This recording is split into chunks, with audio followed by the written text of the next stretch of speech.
Dear student, मैं doctor RS Yadav आपके सम्मुख अपना लेक्चर लेकर आया हूँ। मैं हमारा पिछले लेक्चर में मैंने आपसे प्रॉमिस किया था कि मैं जो नेक्स्ट लेक्चर है वो डार्क एज ऑफ ज्योग्राफी पर मैं डिस्कस करूँगा। तो आज हम उस पर बात करते हैं, डार्क एज ऑफ ज्योग्राफी, यानी इसे हम भूगोल का एक अंधा युग भी कहते हैं। और अंधा युग क्यों कहते हैं? वो इसलिए कहते हैं कि जो प्राचीन भौगोलिक योगदान था वो ईसा पूर्व 600 से 300 ईस्वी तक के पीरियड को प्राचीन या चिर सम्मत काल के नाम से हम जानते हैं। इसके पश्चात 300 ईस्वी से लगभग 12 साढ़े 1200 या यूरोपीय भूगोलवेत्ता इसे 1500 ईस्वी तक भी कहते हैं। लेकिन इस काल में अरब भूगोलवेत्ताओं का योगदान है वह 300 ईस्वी से 1200 ईस्वी तक है। लेकिन इसी दौरान जो अंधकार युग हुआ, यानी भौगोलिक विकास का कार्य बाधित हुआ, वह उसका जो मुख्य कारण था वह था रोम साम्राज्य के पतन के बाद ईसा की तीसरी शताब्दी से, जैसे मैंने कहा 12वीं या यूरोपियन कहते हैं 15वीं शताब्दी तक के समय में ईसाई जो धर्मावलंबी देश थे वहाँ पर अंधेरा युग का प्रभाव रहा। इसका कारण जो प्रमुख था वह ये था कि भौगोलिक ज्ञान के क्षेत्र में उल्लेखनीय प्रगति नहीं हुई, वरन बहुत सी धारणाएं और संकल्पनाओं पर अज्ञान का पर्दा छा गया। या हम ये कह सकते हैं कि इस समय में अधिकतर जो भूगोलवेत्ता थे वो बिजी थे शासकीय कार्यों में, रोम और यूनान में वो योगदान करते थे, क्योंकि यूनानी बादशाह सिकंदर भी इसी काल में हुए हैं। तो वहाँ के जो भौगोलिक विकास था वो अवरुद्ध हो गया। अब इसके पीछे जो कारण थे उन पर आज हम डिस्कस करेंगे, जिनमें महत्वपूर्ण है कि जो पूर्व में जो कार्य हो चुके थे, जो कि यूनानी और रोमन भूगोलवेत्ताओं में, जिनमें प्रमुख टॉलमी, स्ट्रैबो प्रमुख थे, जिन्होंने यहाँ तक भी बताया था कि पृथ्वी तस्तरी नुमा है या थाल जैसी है, या फिर बाद में टॉलमी ने कहा कि पृथ्वी गोल है और अपना एक मानचित्र भी प्रस्तुत किया था, एटलस भी बनाई थी। इन सब बातों के बाद भी काफ़ी दशक बाद भी जो अंधकार युग आया वो उसका जो मूल कारण था वो धार्मिक भावनाओं के ओतप्रोत जो ईसाई धर्म का प्रचार रहा था, वो मुझे लगता है ये इसके पीछे एक बेसिक कारण था। तो अब हम आगे चलते हैं अपने विषय पे। इस संबंध में ईसाई धर्म भूगोल पर ईसाई धर्म ग्रंथों का प्रभाव,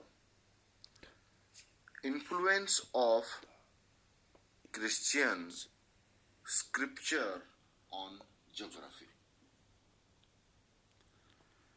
प्राचीन काल में यूनानी और रोमन भूगोलवेत्ताओं के द्वारा जो भौगोलिक धारणाएं स्थापित की गई थी, उन पर मध्यकाल में ईसाई धर्म ग्रंथों का प्रभाव दिखने लगा। शाब्दिक अर्थों को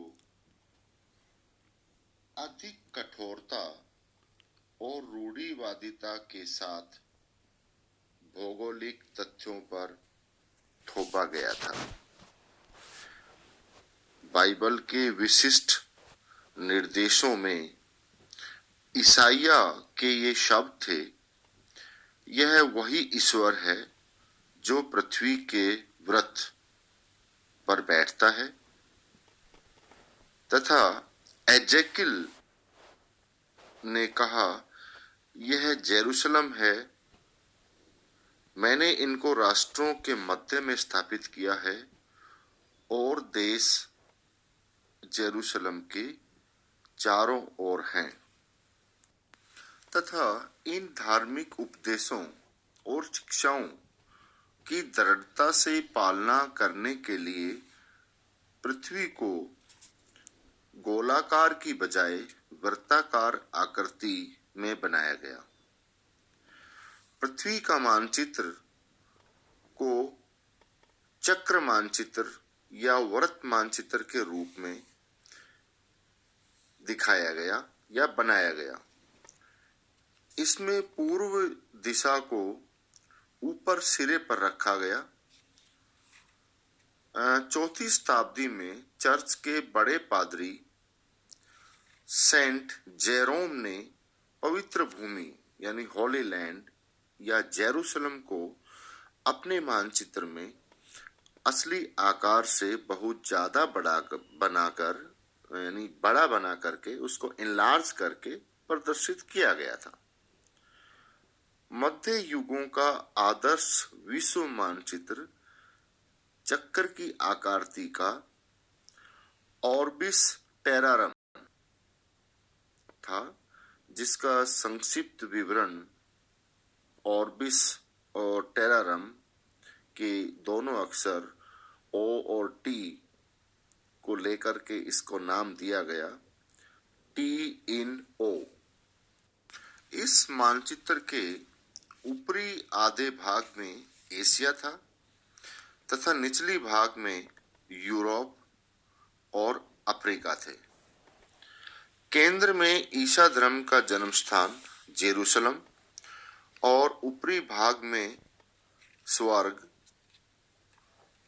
जहां पर बड़े बाग, और वहीं पर सर्वप्रथम उत्पन्न होने वाले एडम और ईव की तस्वीरें भी बनाई गई, और वहां पर एक वृक्ष भी था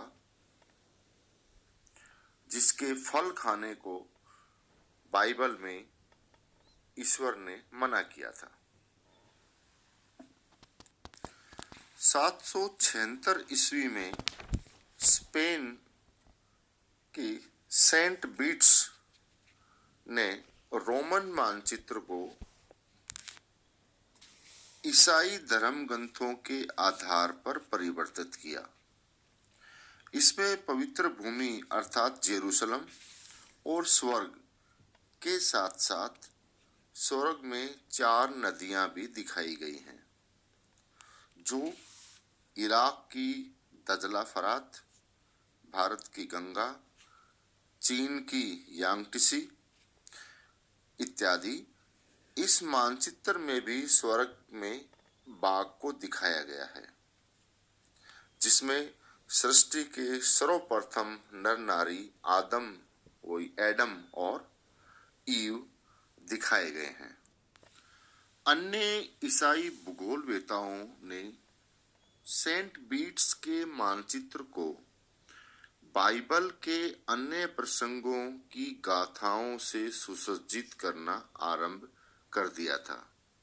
किसी ने पृथ्वी का आकार चौकोर या किसी ने आयताकार भी बनाया।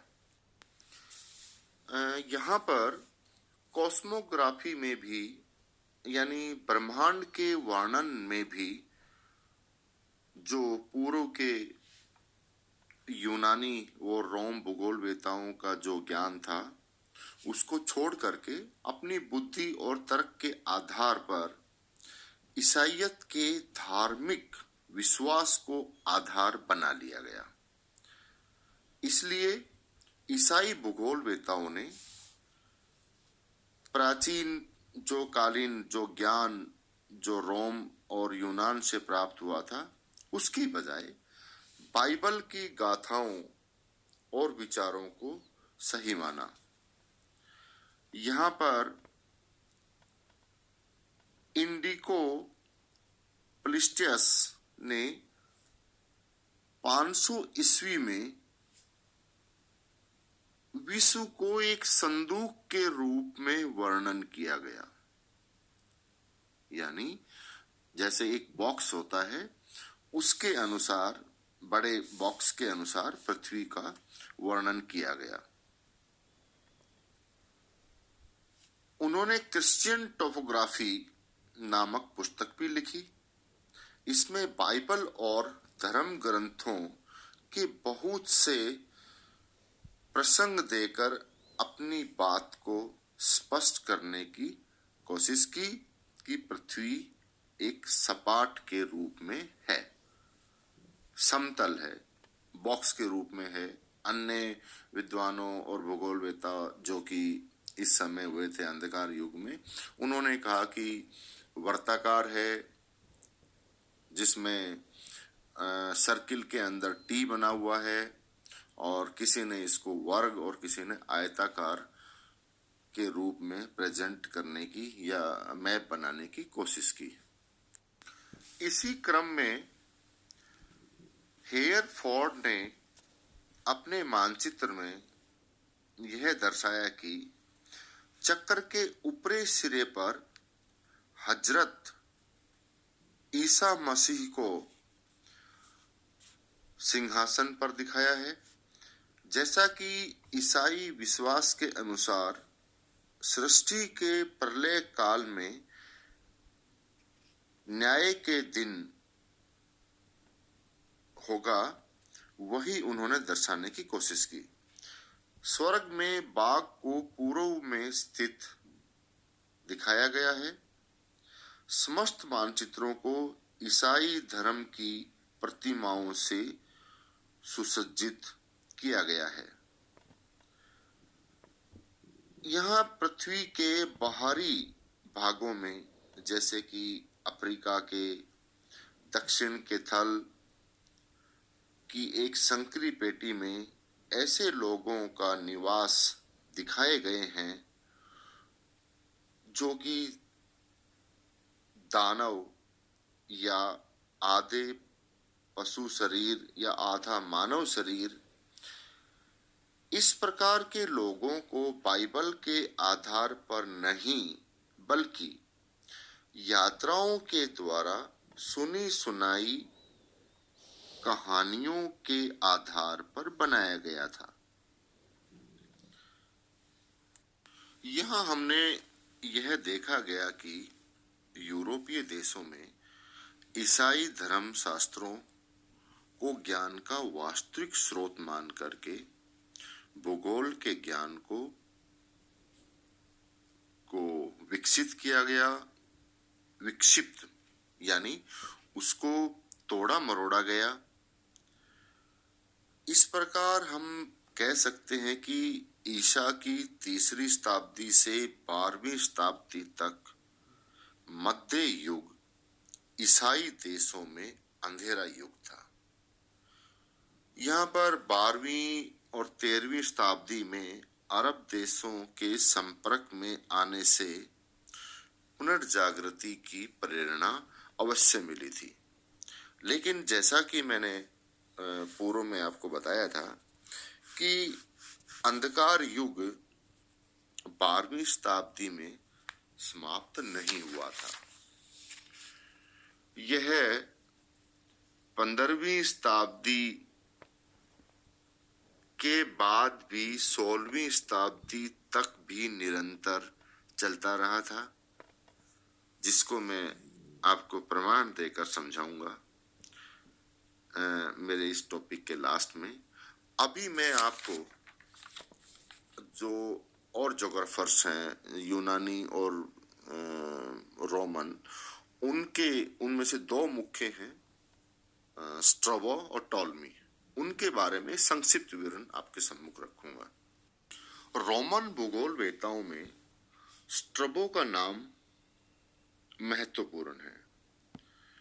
इनका कार्यकाल 34 ईसा पूर्व से 36 ईस्वी तक रहा है, जो कि लगभग 70 साल का इनका कार्यकाल था।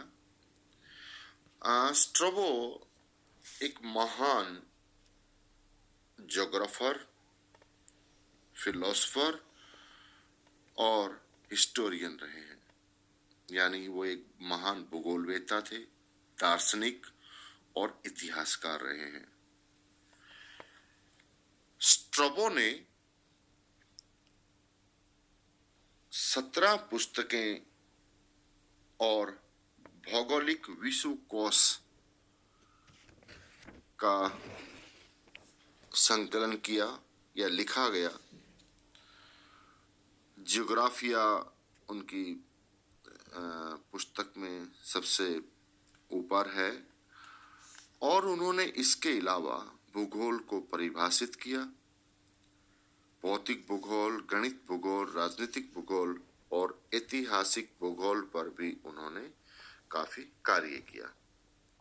यहाँ पर मैं स्ट्रैबो का कथन, या क्योंकि स्ट्रैबो रोमन ज्योग्राफर थे, उन्होंने कहा था कि भूगोल बसी हुई भूमि के संबंध में एक स्पष्ट स्वीकारोक्ति है, और कितने ही भाग ऐसे हैं जो बिना बसे हुए हैं एवं आकार में भी बड़े हैं।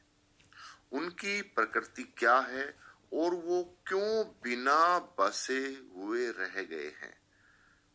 स्ट्रैबो का यह भी कथन था, यह बहुत इंपॉर्टेंट है, आप ध्यान से सुने। अधिकांश भूगोल का कार्य राज्यों की क्रियाओं की आवश्यकताओं को पूरा करना है, जो समुद्र और भूमि पर की जाती हैं, और जो मनुष्यों का निवास स्थान है। अन्य भौगोलिक विवरणों से यह स्पष्ट ज्ञात होता है कि, या यह एक तथ्य विचारणीय है कि रोमन भूगोलवेताओं की प्रवृत्ति उपयोगितावादी थी।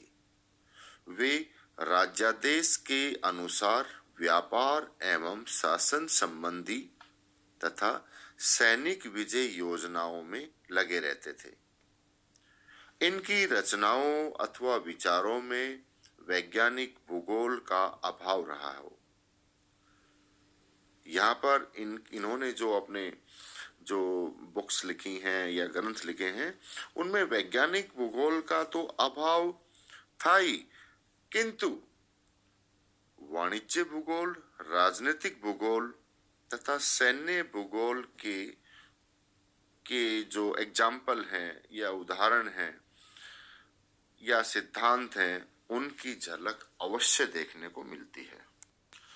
स्ट्रैबो रोमन होते हुए भी यूनानी भाषा में ग्रंथ लिखने वाला सर्वप्रथम महान भूगोलवेता था। अब हम बात करते हैं टॉलमी की। चूंकि टॉलमी का कार्यकाल 100 से 168 ईस्वी तक रहा है। टॉलमी एक महान एस्ट्रोनॉमर, खगोलविद, मैथमेटिशियन, गणितज्ञ और नेचुरल फिलोसोफर और एस्ट्रोलॉजर यानी ज्योतिष के एक महान और प्रख्यात विशेषज्ञ थे। टॉलमी ने मानचित्र कला में भी महत्वपूर्ण योगदान दिया है। 150 ईस्वी में टॉलमी ने अपना भूगोल प्रकाशित किया, जिसमें संसार का मानचित्र एवं स्थानों के नाम उनके निर्देशांकों के साथ दिए गए थे। यानी उन्होंने जो स्टीरियोग्राफिक प्रोजेक्शन बनाया था पोलर रीजन का, उसमें उन्होंने 3 चीजों विशेष ध्यान रखा था। एक, उन्होंने अक्षांश देशांतरों को का मापन कर लिखा गया एवं दूरियों की शुद्ध गणना की, तथा उन्होंने जलवायु पेटियों का क्रम भी मानचित्र पर दर्शाया था। जबकि ये कार्य अंधकार युग से बहुत पहले, चूंकि जो अंधकार युग है वो 6वीं शताब्दी के 600 ईस्वी के बाद शुरू माना गया है, लेकिन इससे कई सौ साल पूर्व जो टॉलमी ने मानचित्र बनाया, अक्षांश देशांतर का भी उनको ज्ञान था, जलवायु पेटियों का भी उनको ज्ञान था। यह सब ज्ञान मौजूद होते हुए भी धार्मिक आधारों पर भौगोलिक ज्ञान को आडंबर में परिवर्तित किया गया। एवं जो मैंने आपको पूर्व में कहा था कि यह अंधकार युग 16वीं शताब्दी तक भी निरंतर चलता रहा था, इसके संबंध में अब मैं आपसे बात करूंगा। डियर स्टूडेंट, आप सभी जानते हैं गैलीलियो इटली के महान वैज्ञानिक थे तथा वह एक महान आविष्कार और दूरदर्शी के विकास में सहयोग देने वाले वैज्ञानिक थे, यानी टेलीस्कोप के संबंध में। गैलीलियो का जन्म फरवरी 1564 में हुआ था।